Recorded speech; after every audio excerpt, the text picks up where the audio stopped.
Hello everyone, मैं Rakesh Kumar Mahto KCC online classes में आप सभी का स्वागत करता हूं। आज हम BEd second semester paper 8 assessment for learning paper के बारे में डिस्कस करेंगे। यह पेपर बहुत ही इम्पोर्टेंट है और यह पेपर मैथ से संबंधित है। कुल मिलाकर कहा जाए तो इसमें सॉल्यूशंस भी रहते हैं, स्टैटिस्टिक्स रहते हैं और मूल्यांकन से संबंधित है। यह पेपर सीटेट के लिए भी उपयोगी होता है क्योंकि सीटेट का कंटेंट पेपर में जुड़ा हुआ है।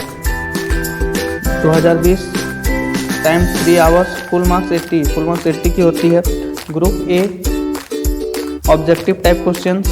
चलिए देखते हैं ऑब्जेक्टिव टाइप क्वेश्चन किस तरह का है। यह क्वेश्चन पूरा इवैल्यूएशन मूल्यांकन पर आधारित है। सीसीई बेस्ड होती है। एक नमूना एक व्यवहार को मापने के लिए इस्तेमाल किया गया उपकरण है। इसका सही आंसर होगा मूल्यांकन। बी नंबर मूल्यांकन वह है जो सीखने की प्रगति पर नजर रखता है। इसका सही आंसर होगा formative evaluation. C number feedback is प्रतिपुष्टि क्या है? ये बहुमार्गीय प्रक्रिया, एक तरह से प्रक्रिया, दो तरह से प्रक्रिया, इनमें से सभी। इसका देख लीजिएगा आंसर क्या है। D number the steps of constructive of achievement test are. इसका राइट आंसर हमने लगाया था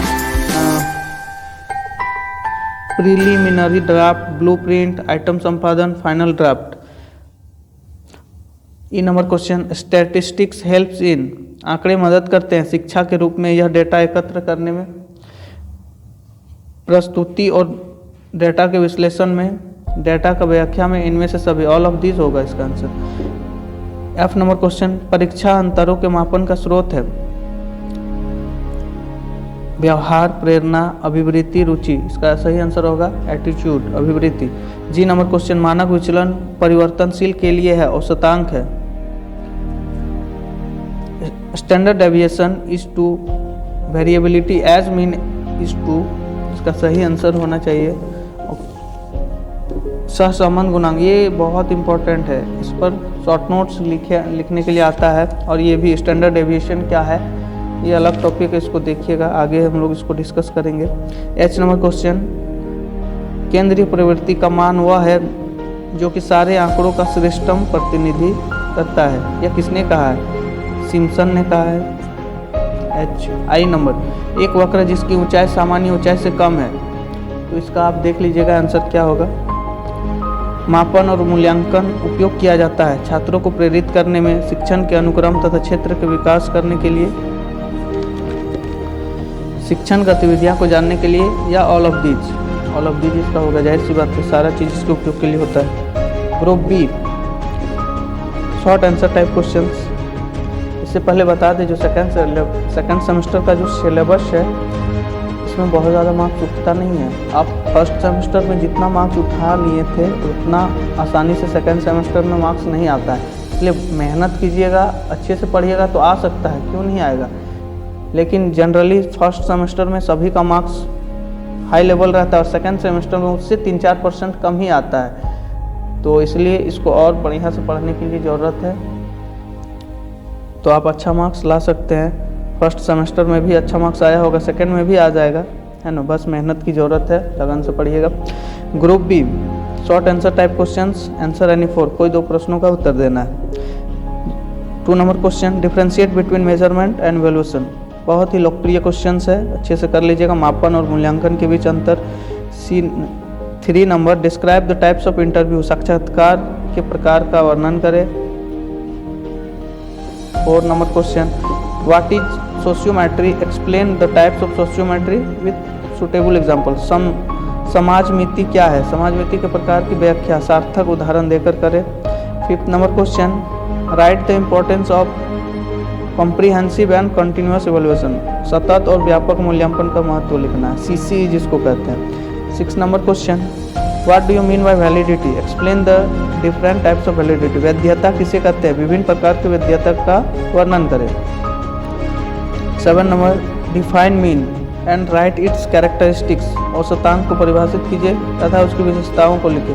कुल मिलाकर सब लॉजिक क्वेश्चंस दिया गया है और आप आसानी से 4 प्रश्नों का उत्तर इसमें से लिख सकते हैं। और एक बात और बताना चाहेंगे आप लोगों को कि आप लोग जब इतनी मोटी रकम दे के बीएड करते हैं तो ज़रूर आप लोग किताब खरीद लीजिएगा।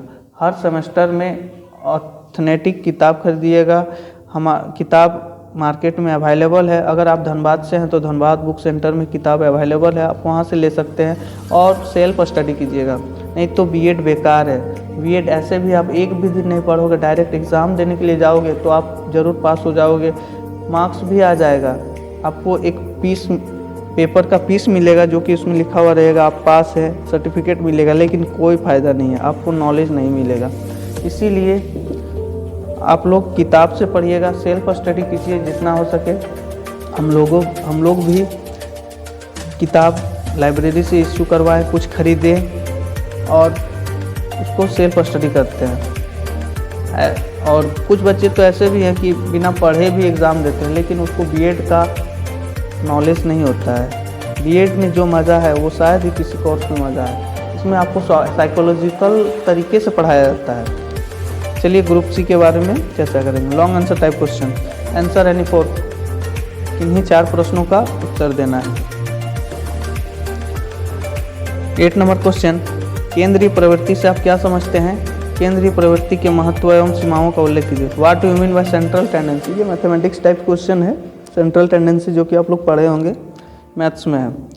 9 नंबर क्वेश्चन, आंतरिक एवं बाह्य मूल्यांकन के बीच क्या अंतर है? इसके गुण एवं दोषों की विवेचना करें। 10 नंबर क्वेश्चन, शैक्षिक मूल्यांकन क्या है? परीक्षण तकनीक में परीक्षण के प्रकार को विस्तार से समझाइए। 11 नंबर क्वेश्चन, अभिक्षमता को परिभाषित करें। अभिक्षमता परीक्षण के क्या महत्व है?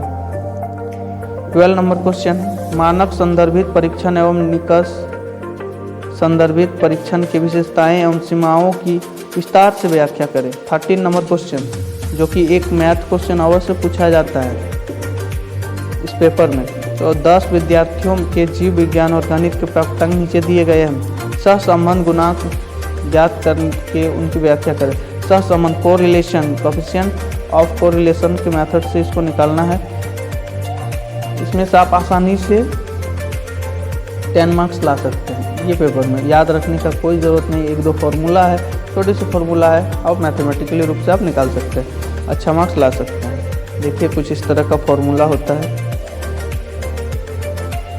चलिए, अगर आपको वीडियो अच्छा लगा हो तो प्लीज़ लाइक कीजिएगा। अगर आपको कुछ भी समस्या हो बीएड से रिगार्डिंग तो आप कमेंट सेक्शन में कमेंट कीजिएगा। जहाँ तक प्रयास होगा मैं उसका सॉल्यूशन देने का प्रयास करूँगा। Thank you for watching my video.